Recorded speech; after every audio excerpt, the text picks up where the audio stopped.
We all know the Eagles need wide receivers, but it's not just about drafting wide receivers. It's about getting the right wide receivers that complement Carson Wentz, something they didn't have last year. Yo, everybody, doing King Ding back here. So today we have come with the hell is that? It's a big ass dog. Dallas still stinks. Yo, everybody, doing King Ding back here. And let me first start off by saying thank you to everybody who was in my live stream earlier. We had a lot of people. It was a lot of fun.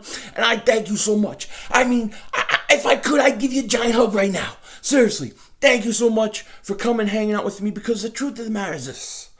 Like, with all the craziness going on in this world, with all the garbage, it's nice to come on, talk to people about football, get your mind off of all this craziness, and just hang out. And you guys, you're like my shrink. You're like therapy for me. So thank you so much for hanging out with me. We had a lot of fun. We talked about the Eagles' draft position. We talked about receivers. We talked about how Nelson Aguilar stinks. We talked about a lot of things. We talked about Rasul Douglas and his trade rumors heating up. And I kind of want to talk about that for a second and basically give my thoughts on the whole situation with Rasul Douglas possibly getting traded. Okay, now it wouldn't surprise me at all that the Eagles are trying to move him. They're not going to convert him to a safety, which is what he really is. So if you're not going to do it, you might as well move him.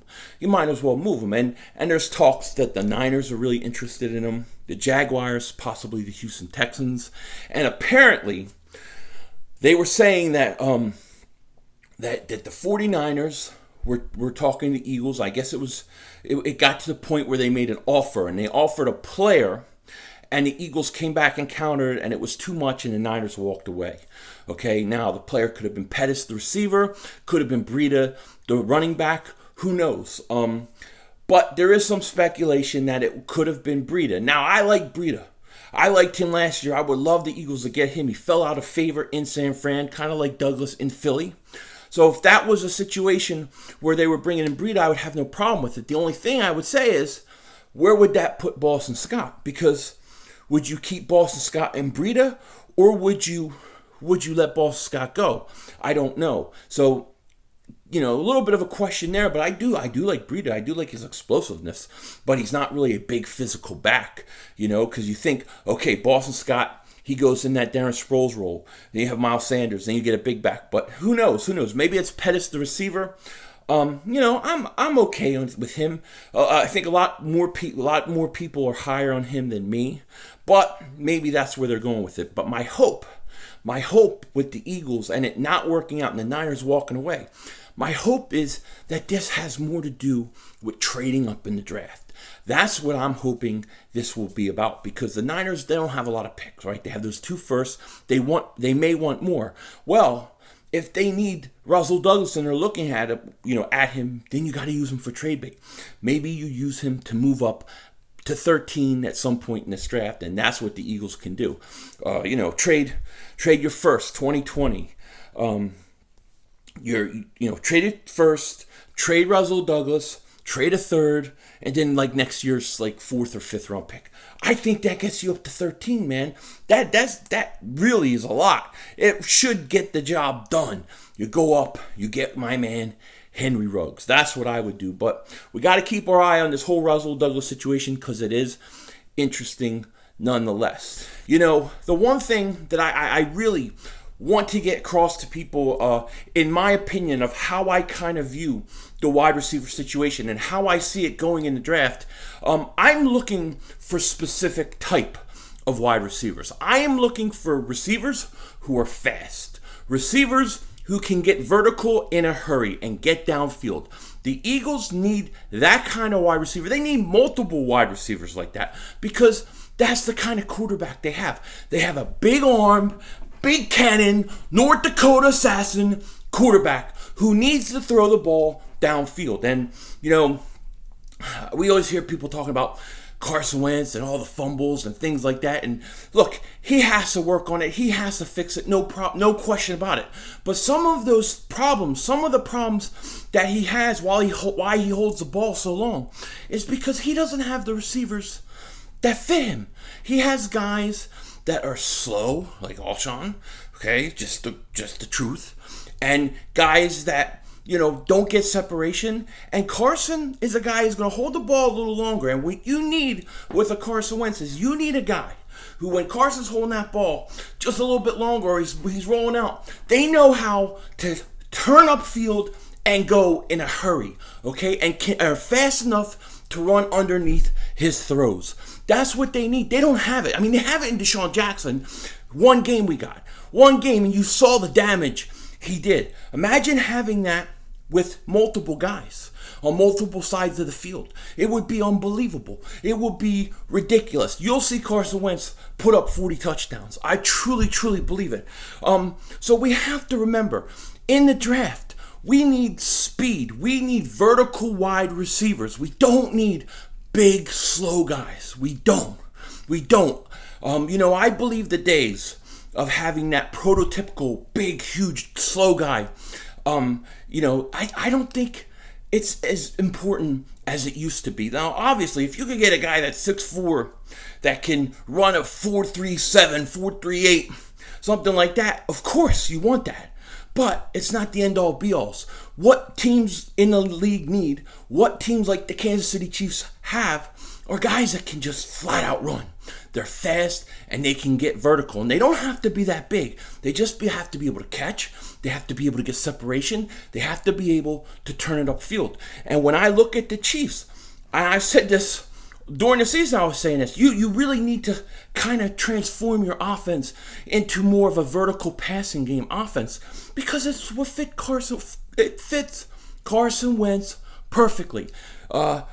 Nick Foles was very successful in the Eagles offense because it was a lot of quick passes, a lot of short passes, a lot of checkdowns, and that's the way it is. And that fit Foles perfect, okay? And guys like Alshon, they liked it because it fit him perfect. But the truth of the matter is this: that's not what you get with Carson Wentz. And instead of trying to make Carson Wentz that kind of quarterback, you have to open things up for him. You have to get receivers that are fast around him. Now, I'm not saying you can't have a big receiver. I'm not even saying that you can't have a guy like a T. Higgins who runs like a 4.56. But if you do, you have to have speed around him. And when I look in this draft, I mean, my first move, and I'm going to say this till it happens, till draft day, till it does happen or doesn't, you got to trade up. You got to trade up for Henry Ruggs. That's the perfect fit. And if you want to go Judy there, fine. You want to go Landon, fine.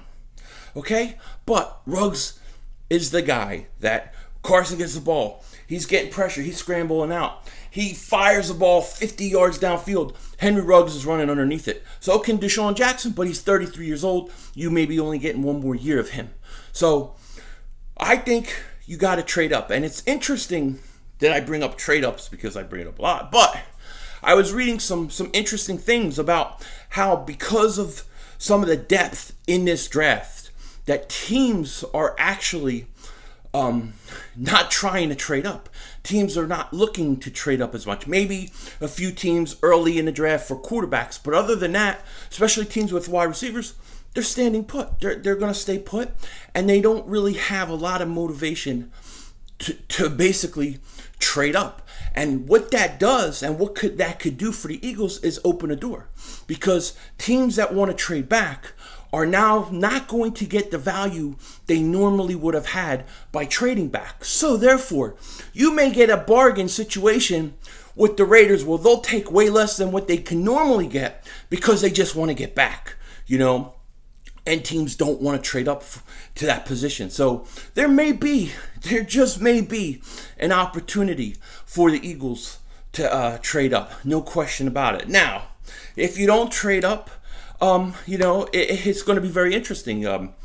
We've talked a lot about Justin Jefferson. Hey, I like Justin Jefferson. I think he's going to be a good receiver, but he's not my choice. I would go Denzel Mims before I would go Justin Jefferson. And I'll tell you this, and I don't know if the Eagles could do it because I don't know if teams want to trade back, but I'm not letting Brandon Ayuk go.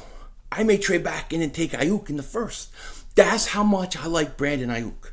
The more I watch him, the more I like him. I love that kid. Okay? And I think he's a perfect fit for Carson Wentz and the style he plays. I think Jalen Reagor, and we were talking about some of this in the chat, earlier today. I know, but Jalen Reagor, he would fit. KJ Hamler, he would fit. I think Gibson, he would fit. I mean, these guys would fit Carson Wentz. If you get guys who have speed, guys who can play outside, guys who can get vertical. Now, some people say Rager's going to be primarily a slot guy. I don't know. I don't think so. But I tell you what, Ayuk plays on the outside. And I think Ayuk has to be your target if you don't trade up. Him or Denzel Mims. And if there's some way where Ayuk drops because of his injury, I gotta, and let's say here's a scenario, right? And I think I talked about this scenario in one of my previous videos, but let's say the Eagles are at 21. Let's say they take Denzel Mims. That's who I would take, right? So they take Denzel Mims. Now you have Brandon Ayuk coming off of the core muscle surgery, which is the same surgery Deshaun Jackson had. And this surgery is a surgery that once you get, you don't have to worry about anymore. It goes away. You were completely recovered. That's why people were pissed off that Deshaun Jackson did not go ahead and get the surgery earlier, because he would have been back in time for the end of the year. But when you basically don't get surgery on this thing, it takes forever to heal. Sometimes it really doesn't. So once you have the surgery, you're pretty much okay. However, because teams can't have guys fly to their place, have their doctors look at them, thoroughly, they may be less likely to draft a guy who just came off of surgery in the first round. Maybe in my hope, maybe Ayuk drops into the second round. So you stay at 21, you take Denzel Mims, then boom, Ayuk falls to the early second. Now you have your second, you didn't trade up, you have your second round pick, right? So you get your second, you get your fourth, and boom, boom, boom, double moonwalk that ass. You trade right up early second, and you take Brandon Ayuk. Now you have Denzel Mims, now you have Brandon Ayuk. Now we are ready to go. That's what I think. Now, of course, they're rookies. They're going to have to learn. It's not going to be an easy transition. But 2-3 years from now, they're scary. They're scary. And I do think Denzel Mims and Ayuk can contribute this year, especially late in the year. You may have a situation where they play a lot, right? But they're not playing enough. They're not playing a ton. But you get towards the end of the season, you get in the playoffs, and they kind of start figuring out. Just like Miles Sanders last year, right? And all of a sudden, they become dominant, and teams aren't ready for it. And you get hot, you get in the playoffs, anything can happen. That's how I think of it. But getting the right receiver, getting the receiver to complement Carson Wentz is the most important thing. It's not about who's the biggest guy, who's the tallest guy, who had the most production in college. It's not about that. It's about who can fit Carson Wentz the best. Who is the best athlete? Who's the guy with the best speed? Who's the guy that can get vertical with good hands, can catch, can do everything that the Eagles need him to do to fit the quarterback that you have? That's what I think. So when I look at it, and I think the Eagles have made mistakes on this in the past, and even Howie Roseman has said, we looked too much with Whiteside at his production, what he did. We didn't look enough at some of just the talent, the physical ability, some of those things. And that's why I think the Eagles have struggled drafting wide receivers, because they don't really look enough. I mean, sometimes teams use the physical abilities too much. The Eagles weren't using it enough. There has to be a balance, and there wasn't with the Eagles. So let's see what they do this year in the draft. I still say trade up, but if you can't trade up, then it's got to be Mims, and then you got to find a way to come back and get Brandon Ayuk. With that said, let me know in the comment section what you think. Take care. Talk to you later. And don't be a dingbat.